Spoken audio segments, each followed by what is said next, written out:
Hello friends, welcome to my YouTube channel. My name is Harjeet Kaur. आज हम discuss करेंगे 28th, 29th और 30th of October के daily current affair questions. तो अगर आपको इस पर्टिकुलर लेक्चर की पीडीएफ चाहिए तो उसके लिए आप मेरा टेलीग्राम चैनल भी ज्वाइन कर सकते हो। इसके अलावा अगर आपका कोई डाउट है, कुछ भी आपने पूछना है, तो उसके लिए आप मुझे इंस्टाग्राम पे भी मैसेज कर सकते हो। दोनों का लिंक आपको डिस्क्रिप्शन बॉक्स में मिल जाएगा। तो शुरुआत करते हैं इम्पोर्टेंट डेज से। 27 ऑफ अक्टूबर को आता है इन्फेंट्री डे। कौन सा डे है? Infantry day. इन्फेंट्री डे हम सेलिब्रेट करते हैं जो हमारे 1947 के सोल्जर्स हैं। 1947 के सोल्जर्स को कमेमोरेट करने के लिए हम इन्फेंट्री डे सेलिब्रेट करते हैं, क्योंकि 24 ऑफ अक्टूबर 1947 के अंदर हमारे जो स्पेशली जो हमारे सिख रेजिमेंट के सोल्जर्स थे, उन्होंने जम्मू एंड कश्मीर को प्रोटेक्ट करने के लिए एक्सटर्नल अग्रेशन के अगेंस्ट एक्शन लिया था, राइट। तो इसीलिए हम 27 ऑफ अक्टूबर को कमेमोरेट करने के लिए उन सोल्जर्स को जो जिन्होंने लड़ाई लड़ी है और उनमें से कुछ शहीद भी हो गए थे, तो उनके लिए हम ये डे सेलिब्रेट करते हैं।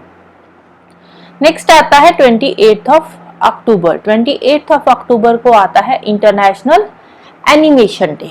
इंटरनेशनल एनिमेशन डे क्योंकि इसी दिन एनिमेशन की शुरुआत हुई थी। Honouring the birth of animation, animation की शुरुआत हुई थी 28 ऑफ अक्टूबर को, राइट। तो पहली जो पब्लिक परफॉर्मेंस हुई थी मूविंग इमेजेस की, क्योंकि स्टार्टिंग में जब एनिमेशन शुरू हुआ था तो उस टाइम पे इमेजेस होती थी, इमेजेस मूव करती थी, तो उसके अकॉर्डिंग स्टोरी बनाई जाती थी। तो 28 ऑफ अक्टूबर 1892 के अंदर पहली परफॉर्मेंस हुई थी एनिमेटेड मूवी की, जिसमें इमेजेस मूव कर रही थी, राइट। कहाँ पे हुई थी? पेरिस के अंदर। पेरिस में एमिल रेनॉल्ड्स थिएटर है ऑप्टिक वाला, तो वहां पे इसकी शुरुआत हुई थी एनिमेशन की, राइट। तो इसीलिए 28 ऑफ अक्टूबर को हम सेलिब्रेट करते हैं international animation day. Next day 28 of October का एक और इम्पोर्टेंट डे है, दैट इज एनडीएमए। एनडीएमए क्या है? National disaster management association. NDMA ने सेलिब्रेट किया है इस साल 20th फॉर्मेशन डे। तो एनडीएमए का फॉर्मेशन डे होता है 28 ऑफ अक्टूबर को। डिजास्टर को हम किस तरह से मैनेज कर सकते हैं, डिजास्टर से जो रिस्क होता है, जो कई बार बहुत लोगों की जान चली जाती है, प्रॉपर्टी का नुकसान होता है, तो उसको हम किस तरह से रिड्यूस कर सकते हैं, तो उसके रिगार्डिंग अवेयरनेस देने के लिए एनडीएमए ने अपना फॉर्मेशन डे सेलिब्रेट किया है। तो इस साल जो है वो 20th फॉर्मेशन डे था एनडीएमए का। और थीम क्या रहा है? थीम रहा है empowering communities for disaster risk reduction through awareness for behavioral change, right? Next हम चलते हैं क्वेश्चंस पे। तो आज का फर्स्ट क्वेश्चन क्या है? Who has been appointed as the first female CFO of HSBC? HSBC क्या है? Hong Kong and Shanghai banking corporations. तो इसकी पहली फीमेल सीएफओ, सीएफओ क्या है? Chief financial officer. तो ये जो पहली फीमेल सीएफओ है ये क्या है? ये इंडियन ओरिजिन की है, राइट। इंडियन ओरिजिन की ये पहली फीमेल सीएफओ बनी है, जिसका नाम है पैम कौर। पैम कौर बनी है पहली फीमेल सीएफओ एचएसबीसी की, वो भी इंडियन ओरिजिन की, राइट। नेक्स्ट है, who has been appointed as the chairperson of the board of national pension system. NPS trust के नई चेयरपर्सन अपॉइंट हुई है। कौन हुई है एनपीएस की? किसने अपॉइंट करा है? पीएफआरडी ने, pension fund and regulatory development authority ने, पीएफआरडी ने इसको अपॉइंट करा है नई chairperson of the board of national pension system trust की। कौन है? नाम है चित्रा जयसिम्हा। नाम क्या है? चित्रा जयसिम्हा। नेक्स्ट है, who has been honoured with Mahatma Gandhi leadership award. Mahatma Gandhi leadership award किसको मिला है इस साल का? 2024 का ये लीडरशिप अवार्ड है। किसको दिया गया है? दारा सिंह खुराना को। किसको मिला है? दारा सिंह खुराना को। नेक्स्ट है, Adarsh Karmayogi awards were given by which of the following ministry. तो रिसेंटली हमने आई थिंक एक दो दिन पहले ही पढ़ा था आदर्श कर्मयोगी वीक के बारे में, सप्ताह के बारे में, कर्मयोगी सप्ताह जिसको बोलते हैं नेशनल लर्निंग वीक। तो जो कर्मयोगी सप्ताह है ये किसको डेडिकेटेड है? ये सिविल सर्वेंट्स को डेडिकेटेड है। सिविल सर्वेंट्स को अपडेट करने के लिए कर्मयोगी सप्ताह जो है वो सेलिब्रेट किया जाता है। जो कर्मयोगी सप्ताह है ये कब होता है? ये होता है 19 से लेकर 25 ऑफ अक्टूबर तक ये चला था कर्मयोगी सप्ताह, राइट। 19 अक्टूबर से 25 ऑफ अक्टूबर तक कर्मयोगी सप्ताह था, जिसको नेशनल लर्निंग वीक भी बोलते हैं। तो इसी के बीच में अब जिन्होंने अच्छी परफॉर्मेंस दी है, अपनी ट्रेनिंग कंप्लीट करी है हमारे सिविल सर्वेंट्स, तो उनको अवार्ड दिया गया है। अवार्ड का नाम है आदर्श कर्मयोगी अवार्ड। ये अवार्ड कौन सी मिनिस्ट्री ने दिया है? तो ये अवार्ड दिया है ministry of mines, ministry of coal and mines. कौन है मिनिस्टर? मिनिस्टर है G Kishan Reddy ji, right, G Kishan Reddy ji. तो नेशनल लर्निंग वीक में 13 एम्प्लॉइज को ये मिला है जिन्होंने 100 कोर्सेज कंप्लीट करे हैं आई गॉट कर्मयोगी पोर्टल पे। IGOT कर्मयोगी पोर्टल है, तो उसमें 100 कोर्सेज कंप्लीट करे हैं 13 एम्प्लॉइज ने। तो इनको अब सम्मानित किया गया है आदर्श कर्मयोगी अवार्ड से। तो किसने दिए हैं अवार्ड? मिनिस्ट्री ऑफ माइंस ने, union minister of coal and mines Shri G Kishan Reddy ji. और दूसरे कौन है? Union minister of state for coals and mines, union minister of state for coals and mines Shri Satish Chandra Dubey ji ने दिए हैं, राइट। कब दिए थे? 21 ऑफ अक्टूबर को ये अवार्ड दिए गए थे। कर्मयोगी सप्ताह 19 ऑफ सितंबर से लेकर 25 ऑफ सितंबर तक ये होता है नेशनल लर्निंग वीक। नेक्स्ट है the foundation stone of RTI museum, RTI right to information museum laid down in which of the following state. RTI museum का फाउंडेशन स्टोन रिसेंटली रखा गया है। तो कहाँ पे रखा गया है? ये रखा गया है बेवार राजस्थान के अंदर, राइट। तो वहीं से RTI की शुरुआत हुई थी, तो इसीलिए RTI म्यूजियम का जो फाउंडेशन स्टोन है वो राजस्थान में ही रखा गया है। राजस्थान में कहाँ पे? बेवार में। तो जो राजस्थान का जो बेवार है, बेवार क्या है? It is the birth place of the RTI movement, इसीलिए यहाँ पे अब बनेगा RTI म्यूजियम। नेक्स्ट है according to travel trends report. Travel trends की एक रिपोर्ट आई है, स्काई स्कैनर्स ने ये रिपोर्ट जो है वो रिलीज करी है। तो इसके अकॉर्डिंग कौन सी इंडियन सिटी जो है वो टॉप पोजीशन पे रही है लिस्ट में, राइट। तो ट्रैवल ट्रेंड्स की जो रिपोर्ट आई है उसके अकॉर्डिंग इंडिया की जो शिलोंग है, शिलोंग किसकी कैपिटल है? शिलोंग मेघालय की कैपिटल है, राइट। शिलोंग मेघालय की कैपिटल है। तो शिलोंग जो है ये रहा है टॉप पोजीशन पे according to travel trends reports. ये सबसे ज्यादा जो लोग आ रहे हैं वो कहाँ पे आ रहे हैं विजिट करने के लिए? शिलोंग में, according to travel trends report, right. किसने रिलीज करी है? Global travel app Skyscanners की ये रिपोर्ट है। शिलोंग जो है वो टॉप पोजीशन पे रहा है। शिलोंग को किस नाम से जाना जाता है? शिलोंग को बोलते हैं Scotland of the east, right. Shillong को स्कॉटलैंड ऑफ द ईस्ट भी बोला जाता है। तो ये लिस्ट में टॉप पे रहा है। सेकंड पोजीशन है बाकू की। बाकू कहाँ पे है? अजरबैजान की कैपिटल है। एंड थर्ड पोजीशन है लांगकवी मलेशिया की, राइट। तो ये इंफॉर्मेशन अगेन इंपॉर्टेंट है। शिलोंग को स्कॉटलैंड ऑफ ईस्ट भी बोलते हैं। सीधा क्वेश्चन बन सकता है, स्कॉटलैंड ऑफ ईस्ट कौन सी सिटी को बोला जाता है, right. Next is the new orchid species named Cypripedium assamicum. Cypripedium assamicum नाम से पता चल रहा है एसामिकम। तो कि ये जो स्पीसीज है ये कहाँ की है? ये असम की है। कहाँ की है ये स्पीसीज? असम की स्पीसीज है। Has been discovered from which of the following national park. Assam के अंदर ये नेशनल पार्क से डिस्कवर करी गई है। तो असम में कौन से नेशनल पार्क से इसको डिस्कवर किया गया है? तो नेशनल पार्क का नाम है डिब्रू साइखोवा नेशनल पार्क। कौन से नेशनल पार्क से? डिब्रू साइखोवा नेशनल पार्क से ये नई ऑर्चिड स्पीसी डिस्कवर करी गई है जिसका नाम है क्रिपीडियम एसामिकम, राइट। नेक्स्ट है सुगम ऐप। सुगम app for online property registration and curbing frauds launched in which of the following state. सुगम ऐप रिसेंटली एक स्टेट ने लॉन्च करी है। किससे रिलेटेड है? प्रॉपर्टी की ऑनलाइन रजिस्ट्रेशन से रिलेटेड है कि आप अपनी प्रॉपर्टी को ऑनलाइन रजिस्टर करवा सकते हो, सो दैट कि जो फ्रॉड्स होते हैं, क्योंकि जब आप प्रॉपर्टी लेते हो तो उस टाइम पे बहुत सारे फ्रॉड्स जो है लोगों के साथ हो जाते हैं, तो उन्हीं फ्रॉड्स को रोकने के लिए एक ऑनलाइन प्रॉपर्टी रजिस्ट्रेशन की ऐप बनाई गई है जिसका नाम रखा गया है सुगम ऐप। तो कौन सी स्टेट की ये सुगम ऐप जो है लॉन्च करी गई है? ये सुगम ऐप है छत्तीसगढ़ की। कौन सी स्टेट की है? छत्तीसगढ़ की। Next, which country has been nominated as the country of focus at the 55th International Film Festival of India? 55th edition का ये हुआ है, IFFI होने जा रहा है, अभी नवंबर में है, अभी हुआ नहीं है, international film festival of India. तो इसमें कंट्री ऑफ फोकस कौन सी कंट्री को नॉमिनेट किया गया है? तो इसमें कंट्री ऑफ फोकस हमारी रहेगी ऑस्ट्रेलिया। 55th एडिशन का है ये international film festival of India. कहाँ पे हो रहा है? ये गोवा के अंदर हो रहा है। तो यहाँ पे कंट्री ऑफ फोकस कौन सी है? Australia, right. तो गोवा के अंदर हो रहा है, 20 से लेकर 28 नवंबर तक ये चलेगा। कंट्री ऑफ फोकस है यहाँ पे ऑस्ट्रेलिया। नेक्स्ट है 47th world skills competition was held in. 47th edition का ये हुआ है वर्ल्ड स्किल्स कंपटीशन। ये जो वर्ल्ड स्किल्स कंपटीशन होता है ये हर 2 साल में होता है, 2 साल में एक बार होता है ये वर्ल्ड स्किल्स कंपटीशन। तो इस बार जो 47th एडिशन का ये वर्ल्ड स्किल्स कंपटीशन हुआ है ये सितंबर के अंदर हुआ था। कब हुआ था? सितंबर में ये हुआ था वर्ल्ड स्किल्स कंपटीशन।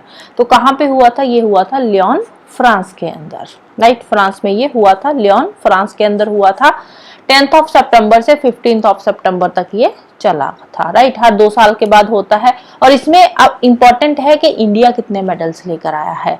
अभी देखो जो मेडल्स है उसका जो रिजल्ट आया है वो अभी आया है, तो इसीलिए अभी ये न्यूज में है। तो इंडिया इसमें टोटल 4 ब्रॉन्ज मेडल्स लेकर आया है। इंडिया 4 ब्रॉन्ज मेडल्स इसमें लेकर आया है, इंपॉर्टेंट है, राइट। नेक्स्ट है प्रवासी परिचय 2024 हेल्ड इन। प्रवासी परिचय 2024 हुआ है, कहाँ पे हुआ है? ये हुआ है रियाद के अंदर।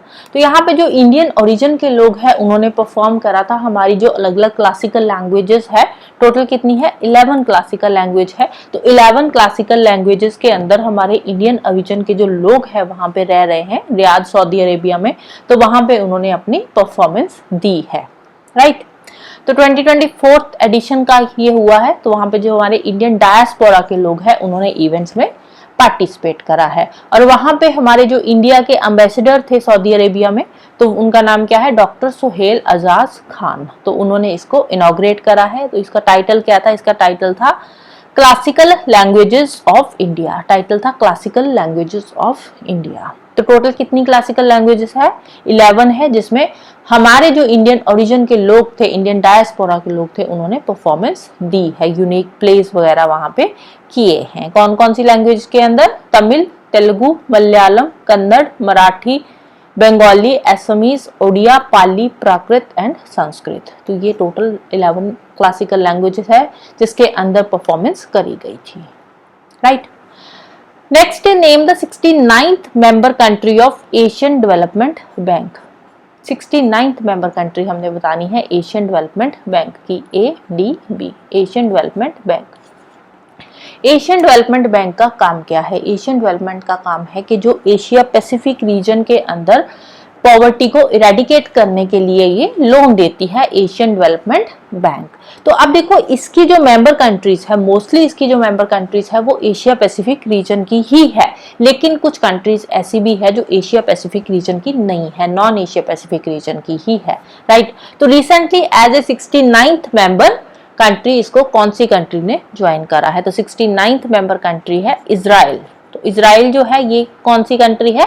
ये नॉन एशिया पैसिफिक रीजन की है। और टोटल अगर हम बात करें नॉन एशिया पैसिफिक रीजन की कितनी कंट्रीज हो गई है?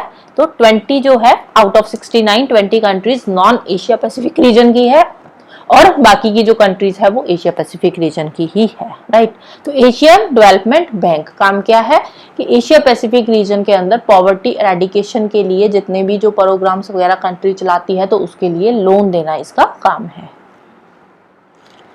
नेक्स्ट है first women on moon to wear which company space suit for NASA 2026 mission. NASA का 2026 जो मिशन है आर्टेमिस 3 मिशन जो जा रहा है 2026 में नासा का, तो उसमें पहली फीमेल ऐसी है जो, पहली बात तो ये है कि ये पहली फीमेल है जो मून पे जाएगी और वॉक करेगी, मून वॉक करेगी, राइट।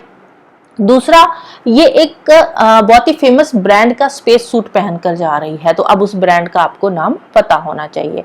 कौन से ब्रांड का स्पेस सूट पहनकर जा रही है, तो ये जा रही है पराडा का स्पेस सूट पहनकर, राइट। पराडा का स्पेस सूट पहनकर ये स्पेस में जाएगी, नासा का जो 2026 का मिशन है उसके लिए।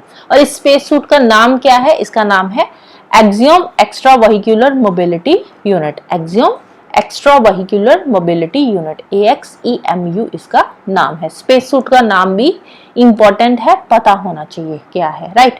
तो इसकी परफॉर्मेंस ड्यूरेबिलिटी उसके अकॉर्डिंग सेट करी गई है, सो दैट कि स्पेस में जाकर वहां पे स्पेस में मून पे जाएगी, लूनर सरफेस पे जाकर वॉक करेगी। तो ये जो स्पेस सूट है उसकी जो आउटर लेयर बनाई गई है वो व्हाइट कलर की है। व्हाइट कलर की क्यों है, सो दैट कि जो हीट वेव्स है उसको ये व्हाइट कलर रिफ्लेक्ट बैक करे, सो दैट कि टेम्परेचर के अगेंस्ट जो बॉडी है उसको प्रोटेक्शन मिले। क्यों, क्योंकि जो मून पे जाएगी तो वहां पे टेम्परेचर मैक्सिमम अगर हम बात करें तो दिन में 54 डिग्री सेल्सियस तक पहुंच जाता है टेम्परेचर, और रात में एकदम से गिरता है। क्यों, क्योंकि ये मून के साउथ पोल पे जा रही है, और मून का जो साउथ पोल है वहां पे जो सनलाइट है वो इतनी ज्यादा नहीं पहुंचती, इसलिए रात को वहां का जो टेम्परेचर है वो -203 डिग्री सेल्सियस तक पहुंच जाता है, राइट। तो ये जो स्पेस सूट है ये इस तरह से डिजाइन किया गया है कि ये मैक्सिमम 54 डिग्री सेल्सियस तक भी बॉडी को प्रोटेक्ट करेगा, और मिनिमम 203 डिग्री सेल्सियस पे भी ये बॉडी को प्रोटेक्ट करेगा, राइट। तो इससे पहले 2025 के अंदर एक आर्टेमिस 2 मिशन भी जा रहा है। अब जो आर्टेमिस 2 मिशन है उस पे भी ये जा रही है लेडी जो है, इसका नाम क्या है, इसका नाम है क्रिस्टीना कॉच। नाम तो हमने पढ़ा ही नहीं है, इसका नाम क्या है, क्रिस्टीना कॉच। इंपॉर्टेंट नाम है क्योंकि ये फर्स्ट फीमेल है जो मून पे जाएगी और वहां पे वॉक करेगी। इससे पहले जितने भी गए हैं वो मेल थे, राइट। तो पहली फीमेल है जो मून पे जाकर वॉक करने वाली है। तो ये जा रही है, ये जो स्पेस सूट पहनकर जा रही है ये आर्टेमिस 3 मिशन के अंदर जा रही है। इससे पहले 2025 के अंदर 2025 में आर्टेमिस 2 मिशन जा रहा है मून के ऑर्बिट में। आर्टेमिस 2 मिशन जाएगा मून के ऑर्बिट में जाएगा, तो वहां पे भी ये एज ए क्रू मेंबर वहां पे जा रही है। और उसके बाद 2026 के अंदर जाएगा आर्टेमिस 3 मिशन। तो आर्टेमिस 3 मिशन में ये स्पेस सूट पहनकर जाएगी, वहां पे भी पहली फीमेल है जो उनके साथ जा रही है, फर्स्ट वीमेन है जो कि वहां पे जा रही है और लूनर सरफेस पे जाएगी, वहां पे वॉक करेगी, राइट।